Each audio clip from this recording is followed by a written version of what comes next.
you thought the fall was, you know, Right. on the construction site, Temporary, yeah. it's not abnormal to see piles of dirt around, so you're thinking, okay, well, it's just a new house and they got piles of dirt, ready to smooth it out and make it a backyard. Yeah, so it wouldn't have been something that. It depends on how finished the. Yeah. Right, and that's why my initial impression was that it was temporary, that like, hey, you know, might as well Right. put up a BMX track until they need to shovel the dirt around. Right. And planning's also conducting finals on larger projects, so we'll do a property walk to make sure, you know, so if this occurs with a new project, but somebody could just put it in their backyard at any point. It doesn't have to be associated with the project. I think the issue tonight is for us to determine whether we want to go further on this with possible amending ordinances and so forth. Yeah, I think for us, it's a good launch point. First of all, thank you for bringing it forward for the discussion, because it brings up the issue about similar courts are like skateboard parks and things like that, and people, you know, could turn their swimming pools into skateboard things, stuff like that, and so it's a combination of, there's a safety issue we want, there's a neighborhood issue. The height of the mound would be something significant, because that determines the height of the bounce. And so similar to whatever the height would be for like a diving board.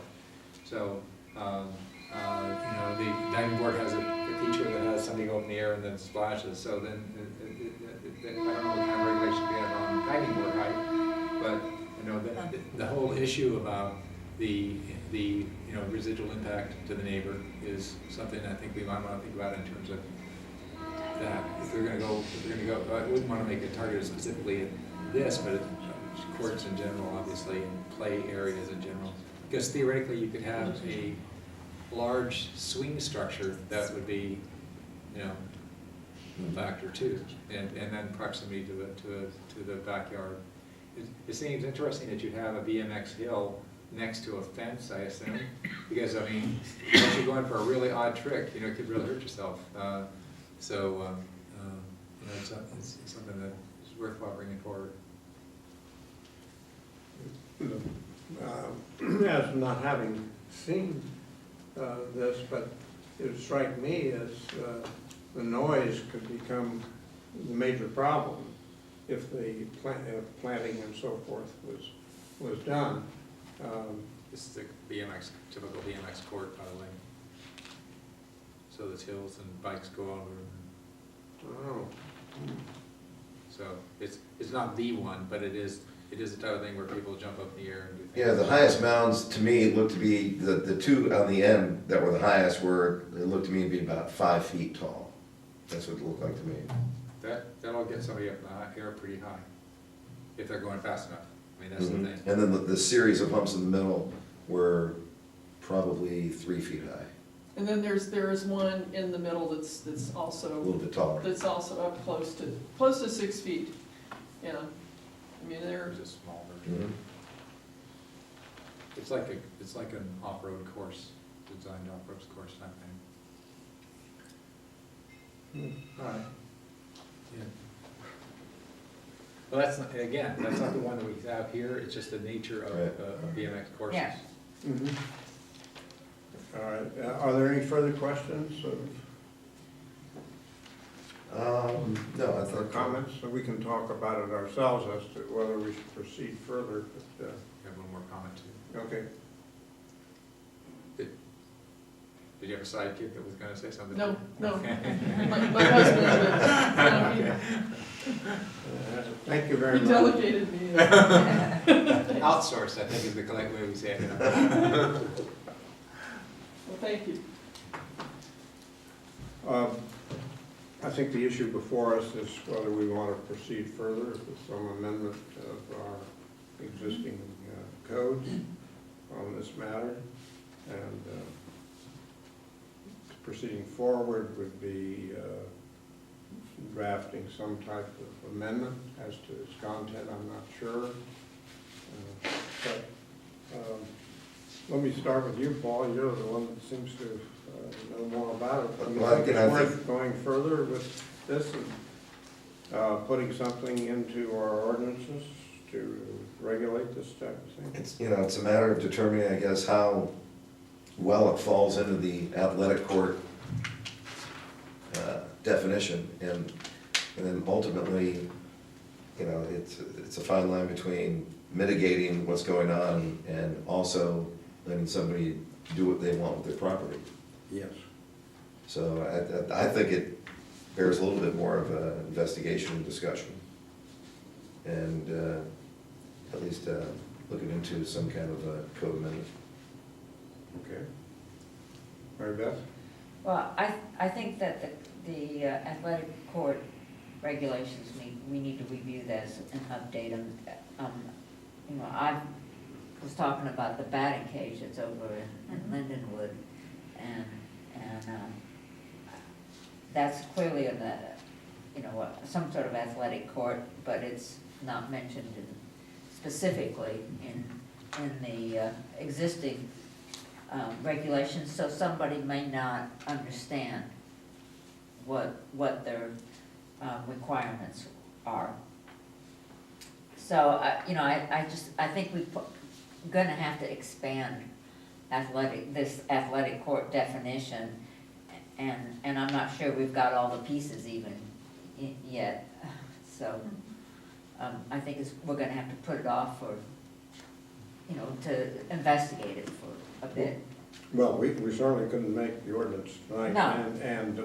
But the point is, do we want to proceed with an investigation and possible code amendment And there in could one be, form or another, whether it's on athletic groups or. there could be some standards for this in other cities, right? That a Right. city or Yeah. others could Yeah. have something on this that would be a guide Which on. means that you have to go call Sure. them other. And most of the codes are online, it's easy research. Yeah. Okay, may I conclude from this that we would like to proceed on this matter? Then I think one of the first things would be to, since we're on a discussion basis, by consensus, I think we'd like to proceed. One of the first things would be, how have other cities handled it? And what are their athletic court or similar type of thing, and what do they include beyond bike tracks or batting cage is another item that we certainly don't have. But perhaps we could have the results of your investigation at our next meeting.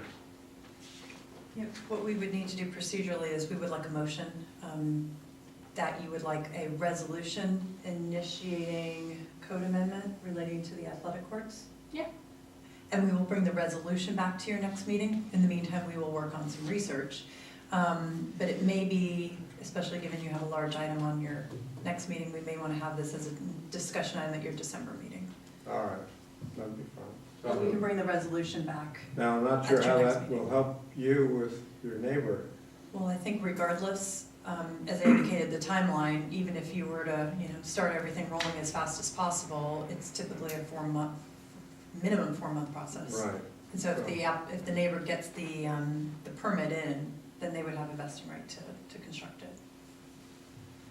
So we can do our normal due diligence around the drainage and the issues around. The normal- town's gonna review the drainage. Right. The drainage, I don't think is an issue, assuming the town. Yeah, and they can't put lights, that was another item that was brought up, and lights are not permitted. But I think there is an issue on, are we, in Yeah. today's world, are we covering everything? Mary Beth has already brought up batting cage, Yeah. you know, which certainly can be extremely annoying to a neighbor. Skateboards are even louder. Skateboard, yeah, Yeah. and certainly this, I think would be very annoying.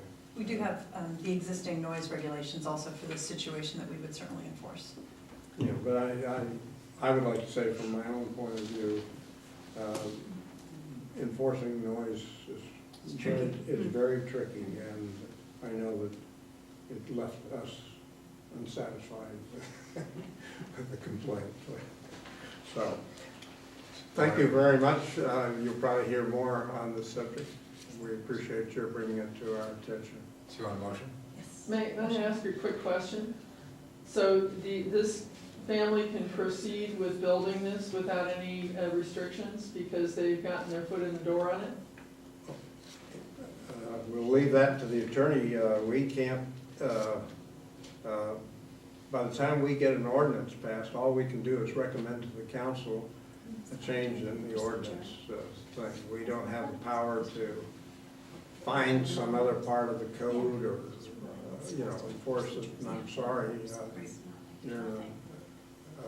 we're not going to be too much help to you depending on what your neighbor wants to do. But I would leave that to the town attorney. Yeah, well, I think we discussed that a little bit, Mr. Poda and I, that there is this process, but they do need to comply with the codes that are in place today. So we need to make sure we get the setbacks, the landscape screening, and especially the drainage. That'll be a very specific, detailed review. But the entire concept of whether this is appropriate on a 1 acre lot is not, it seems to me that, they came in on this without it even being in the plan. They didn't present to the town a plan that included this structure. This isn't even we went over and looked at the drawings. It doesn't appear on the drawings of their property. And it seems to me that the entire concept itself has not been reviewed by the town. And, it doesn't necessarily qualify as an athletic court. Yeah, so that's the issue. All right, so I wanted to say that what the issue is, so it's sort of in the context of fair play. Somebody looks at the rules and says, what are the rules? And then they say, okay, well, there's no rule about this, so there's not really a structure because there's no building, there's no stuff there. It's not really a court because it's not, there's not turf or there's not stuff there. So on all the definitions that we've laid out up until now and the rules that they would have been guided by, it would have been not covered. So the fact that, the fact that the neighbor has been, if not immediately compliant, at least amenable to modifications. And so a couple of things. First of all, the fact that it's 10 feet away from the fence makes it safer, I think. Secondly, it makes it less likely to end up with a bicycle in your backyard. And the mitigation, although it may not be adequate from an absolute perspective, because I agree that the dirt aspect of it will be a factor, the trees there will at least stop some of it. So then it comes upon us for the areas that we do have rules for on the drainage and all these other things, to make them to spec. And that allows us to have some influence on the way it lands. So then and in the vein of helping the community, which you are doing, you're bringing to us an expansion of a rule that we need to think about to make it easier for the next person who comes forward and says this isn't the right way to handle the property. So I think that's the framework that I think about it in. But we certainly are not an enforcing body, and there doesn't seem to be any particular law in regard to this. So, I think that's about sums up. But we can move ahead on making it right. We can correct it, but it may not, the correction may not be in time to help you. But if you hadn't come forward at all, we wouldn't have gotten involved at all at the city level to make the adjustments you're going to see. So if it becomes a noise and dust nuisance, then we're left with individual litigation to solve this. The town plays no role in it at that point. Let the town attorney answer that. The town does, I don't have experience with code enforcement on a personal level, but in theory, they do enforce their codes. And the one thing I've noticed is that the town does seem to be very sensitive and respectful to the rights of each resident. I think everybody, enjoys the use of their property and wants to protect that for others. So if you do have any of those problems, you certainly have your own private right, vis-a-vis lawsuits and all that, but also code enforcement. And I have no reason to believe that that's not working. And I think the other thing too is from a good neighbor standpoint, they've already shown the idea that they're interested in mitigating the impact to you.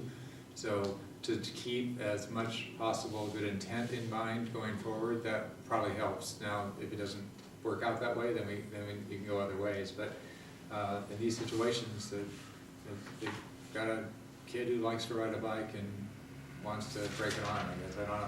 I mean, because I used to do a lot of this, so I did a lot of this, and so we just gotta make sure it's as safe as possible, it doesn't impact neighbors, and we can do what we can do now and then improve it going forward. Certainly, I mean, if there's, I've read in the letter, events or, I mean, if there is something rising to that level, I can't imagine that you would get a deaf ear from the town in terms of code enforcement. I mean, if there's lights or, anything rising to that level, beyond just something that's kind of annoying in your neighbor's yard, I can't imagine you would be left standing alone. Were you left standing alone, however, which, again, I can't imagine, you would always have, your individual right to sue them straight on. So it's not like, I think it's unfortunate that you're stuck in the situation where, the issue hasn't been raised until now, but you certainly are not without any recourse. Well, it appears that you had to hire an attorney to get the attention of the town in the first place. So, Yes, I know. It was going through a process, just takes time. Takes time. they'd already had it pretty much constructed by the time we got the attention of the planning, individuals. Mhm.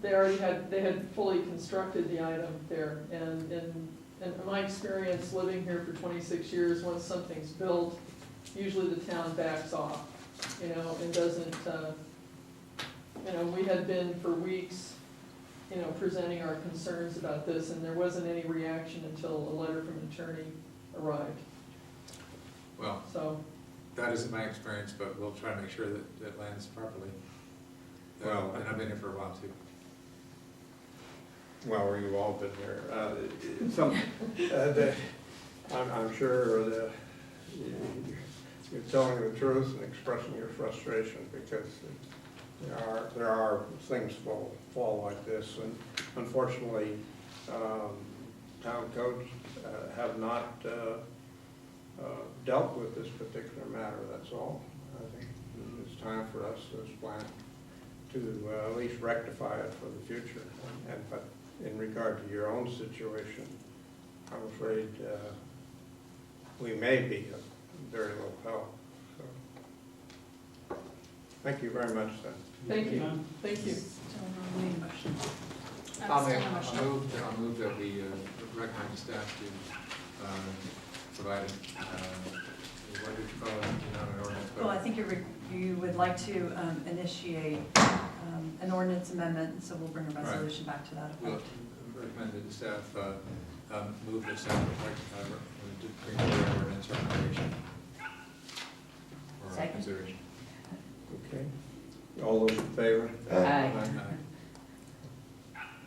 I have a lot of experience with this. I did break my arm with my Schwinn stick, right? Yeah. Jumping. Seriously. I was one of the first ones. Okay. We'll now move on to item number 7.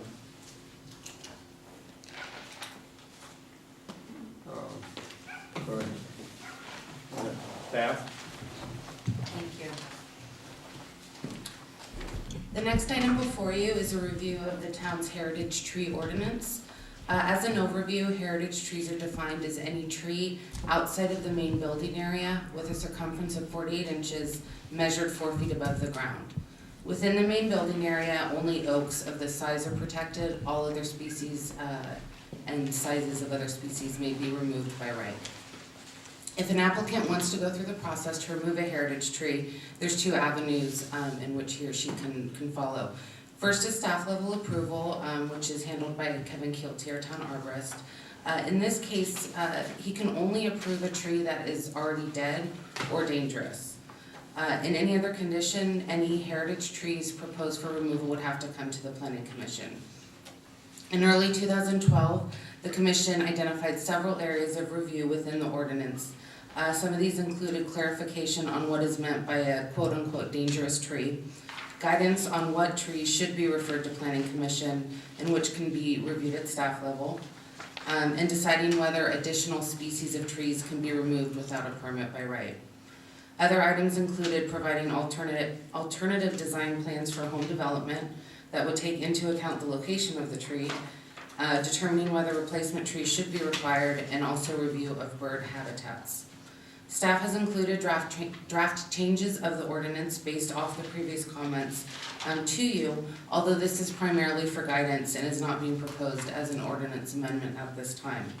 In addition, Commissioner Widmer provided comments which were emailed to you earlier today. We also put a copy at your chairs. In addition, we also put copies of the 3 ordinances at your chairs. They are in your packet, but if you wanted a separate copy to mark up as we go along, we have those separated out for you as well. And I wanted to just outline 6 separate categories as staff sees them in terms of areas to discuss. The first is the noticing requirements. As Commissioner Widmer pointed out, that section of the code doesn't apply to what we actually do. We do notification, the standard planning commission notification, and so we are suggesting that the code section references the planning commission notification section of the code. I do want to point out, however, that with staff level reviews, there is no notification provided at all. We do leave permits once they're issued in a binder at the front desk at the building department, should a neighbor want to come in and make sure a permit's been issued for a tree, but that's more retroactive rather than proactive. We also do not currently post notices on site, which was another issue that was brought up for discussion. The second area, specific trees to be exempted by the ordinance. Our town arborist recommended that Monterey pines, eucalyptus, and palm trees be added to the list of trees that can be removed by right regardless of size. It is important to note that trees within this category do not require any permit by the town whatsoever, so we would not be aware of their removal if they're added to that category. The third area is definition of a dangerous tree. As I mentioned before, that's one of the criteria in which the town arborist can approve a tree at staff level. So based on his feedback, having a more clear definition of what dangerous means would be something that would help him make the determination of what to refer to the commission or not. He recommended utilizing the hazard evaluation form, which was included as an attachment to your report. And one thing, either that or something similar that would help, is that those reports look at the target of what would happen if the tree would fail. So would the tree fall in a house or would it fall in an empty lot? And rank that based on that as well. And I think one thing that the arborist encounters a lot is a lot of property owners feel their tree is dangerous. And his definition of dangerous might not be what theirs is, so having some sort of objective criteria on which to refer that would be helpful. The fourth area, threshold for review. In addition to what we have in terms of what we refer now to Planning Commission, whether there's additional guidance on other items that should be reviewed or should be referred to the Planning Commission, we suggest also including findings that relate to alternative designs, health of the tree, bird habitats, and possible conflicts with landscape plans. And Commissioner Widmer again had some suggestions about some other situations in which something would automatically be referred to the Planning Commission. One thing that we had talked about last year in relation to alternative designs was whether an applicant, if they would like to remove the tree because it's conflicting with their new home design, whether you would like to see an alternative design that takes into consideration, is there a way to save the tree and still meet their objectives.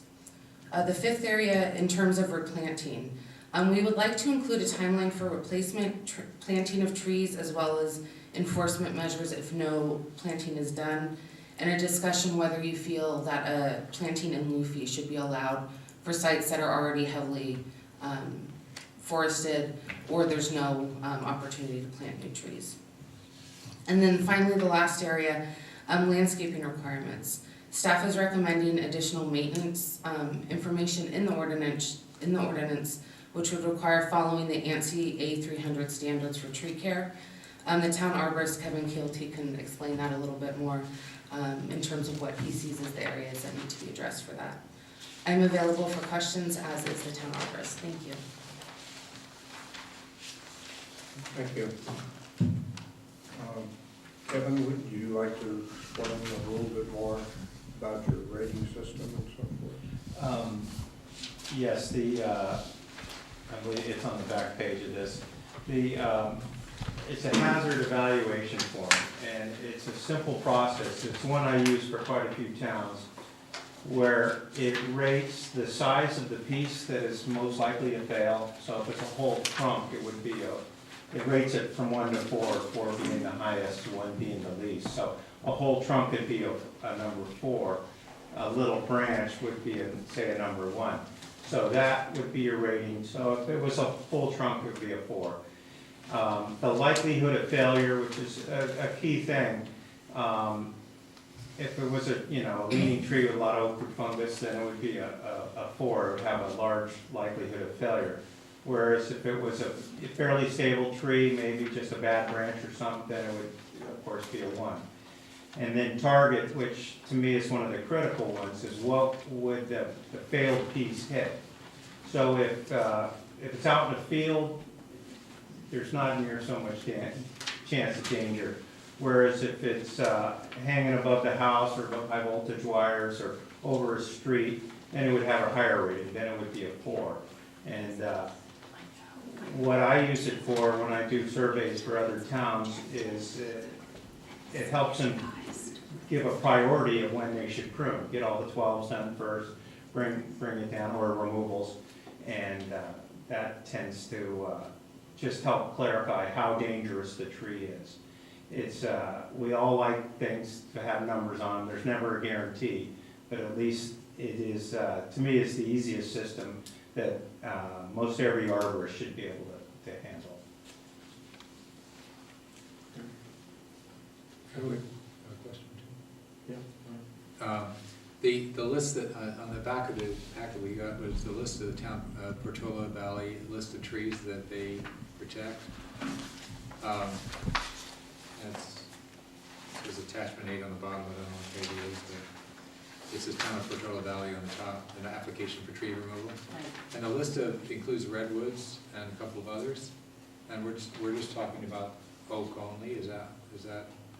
I was looking at, I was trying to see our comparable list. All trees except. Yeah. Okay, all right. The distinguishing factor with the oak is we protect all trees except the ones that are specifically listed Okay. in the tree preservation area, All which right. is that setback area. Within the buildable area, you can by right take down any tree except oaks. Okay, So got if you it. had a That makes redwood in sense the to me. middle of a buildable area, you can Okay, take because that out. I by know we right. did some things with redwoods before, and because it didn't say it specifically, I was wondering. Okay, cool, that's good.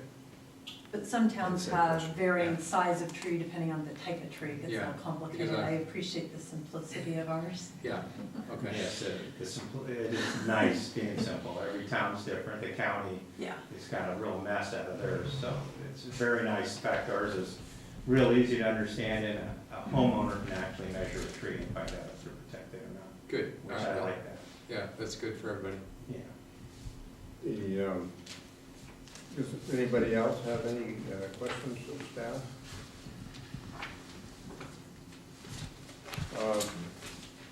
I have brought this subject up back at the beginning of last year, and the reason I did so is somewhat frustration as to the criteria for deciding whether the tree should go or stay is in the general plan, and I felt the ordinance should incorporate the general plan's criteria. In other words, preserving trees to the maximum extent too, and so forth. That should be actually in the ordinance itself, so it's, rather than trying to return all to the general plan. I also felt that, just as been stated, that trees like the Monterey pine and gosh, I've forgotten the other one. Eucalyptus, Yeah. absolutely. Yeah. But there are several kinds of eucalyptus out there. There's the blue gum but they're not all equal. Some are a lot nicer, aren't they? Yes, there are some eucalyptus that contribute more than the blue gum. The blue gum's the one you see that gets so big. Big. You know, and- Burlingame. Burlingame. that's the Burlingame. giant ones, yeah. And, but one thing about the blue gum, it tends to have a real solid wood. So even though it gets so big, it's less likely for limb breakage, a lot of things compared to like a silver dollar gum or some of the other trees. They really vary quite a bit in their margins of safety, the rapid growth, insects, things like that. There's not many that are real great contributors. You know, everyone has a nice silver dollar gum or something, but generally they get real wild, every type. And the fire department met at a roundtable meeting we had. And they were pitching hard for the pines and the eucalyptus also too. All types of eucalyptus. Yeah, all types, because of the oils involved in the eucalyptus Mhm. and the mess at the base, you know, that's part of the fire. It's certainly very messy, there's no Yeah. question. Yeah. Well, perhaps we can just discuss some of these points among ourselves.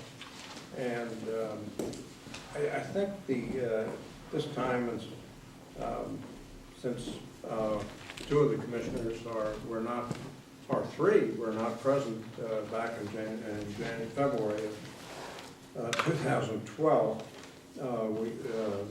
we might discuss various points and appoint a subcommittee of two to work with staff and come back to the commission on various points and get, proceed.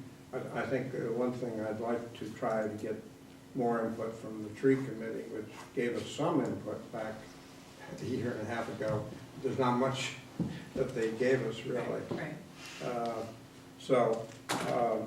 But in regard, I think the big issues are you willing to have the criteria, which is the general plan language, inserted into the ordinance itself? That only makes sense. Okay. All right, and we're comfortable with the general plan language being appropriate? Yes, well, I think it depends on what your view toward trees. It states in the general plan that trees shall be preserved to the maximum extent feasible while allowing for construction within established parameters for setbacks and lot coverages in accordance with the municipal code regulations,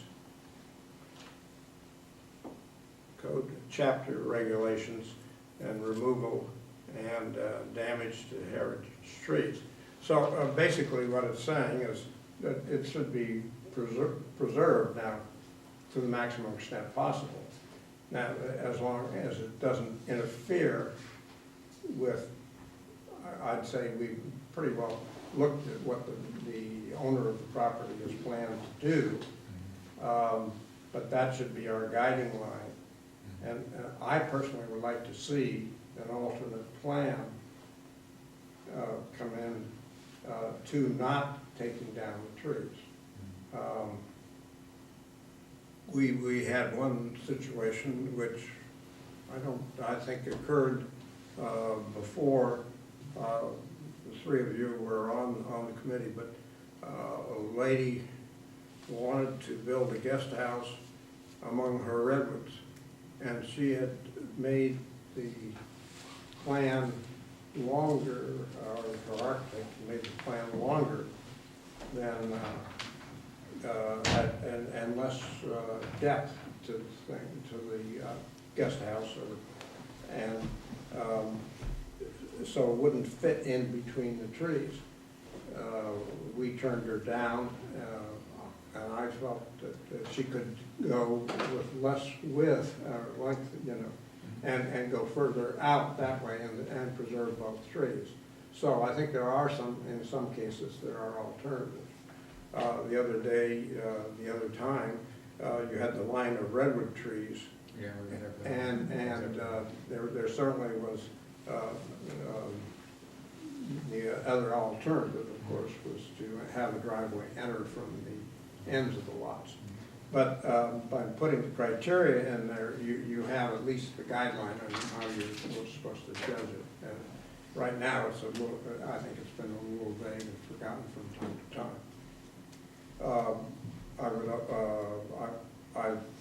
I would think that, do you have any feelings about removing the Monterey pine and the eucalyptus from protected?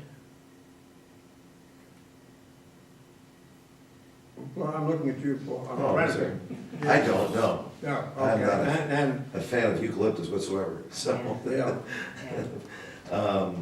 I think that. So I don't have any objection to that at all. Okay, I don't either. The one thing about the paragraph you read there, I think it would be modified slightly to fit, with, it's in the municipal plan, it doesn't need to refer to the municipal plan, that's the only nuance.